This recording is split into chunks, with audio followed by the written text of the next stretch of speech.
আসসালামু আলাইকুম ওয়া রাহমাতুল্লাহি ওয়া বারাকাতুহু। সম্মানিত বন্ধুগণ, সম্মানিত দর্শক শ্রোতা, কেমন আছেন? আশা করি আল্লাহর রহমতে ভালো আছেন। আজকের ভিডিওতে দেখতে পাচ্ছেন আসল উল্টা সুলাইমানি কিতাব। বন্ধুগণ, চলুন আমরা দেখে আসি এই কিতাবের ভিতরে। এটা বহু প্রাচীন একটি কিতাব, সম্পূর্ণ চন্দন কাঠের উপরে লেখা। এই কিতাবের মধ্যে আপনি বশীকরণ, বিচ্ছেদ, জাদু, বান, শত্রু দমন, অসাধ্যকে সাধন করা সহ সকল ধরনের আমল এবং তদবির এই কিতাবের মধ্যে পেয়ে যাবেন।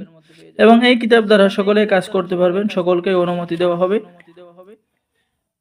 এবং কিতাবটি জাগ্রত করে দেওয়া হবে।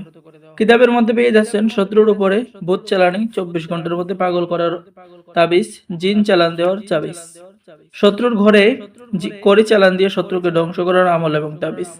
আমি যদি কিতাবের শুরুতে দেখাই আপনাদেরকে, এরকম আপনারা শরীর বন্ধর তাবিজ, জিন ভূত সারানোর তাবিজ, দুই ব্যক্তির মধ্যে বিচ্ছেদ করার আমল এবং তাবিজ, এরপরে বিদেশ হতে লোক আনার কবচ আপনি কিতাবের মধ্যে পেয়ে যাচ্ছেন।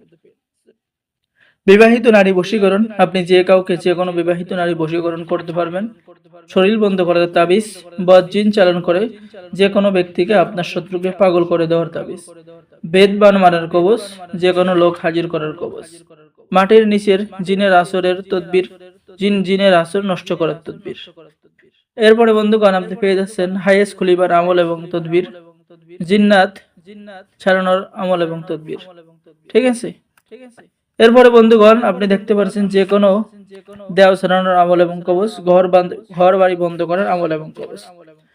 এছাড়াও আমাদের কাছে সকল কিতাব রয়েছে। পুরাতন কিতাবগুলো আমাদের সংগ্রহে রয়েছে, সতীলজ্জাতুন নেসা, এবং রয়েছে জিনের দেশের কুহেকাফ কিতাব, চ্যাংমানি চন্ডাল, ল্যাংটা লজ্জাতুন নেসা, রয়েছে কিতাবুল ফেরাউনা, শয়তানের বাইবেল। যে কোনো কিতাব অর্ডার করার জন্য আমাদের সাথে যোগাযোগ করুন।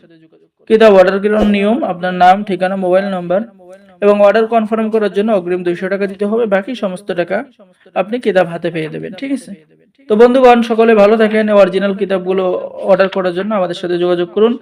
সকলে আমাদের চ্যানেলটি সাবস্ক্রাইব করুন, লাইক করুন, শেয়ার করুন। সকলকে ধন্যবাদ। আসসালামু আলাইকুম ওয়া রাহমাতুল্লাহি ওয়া বারাকাতুহু।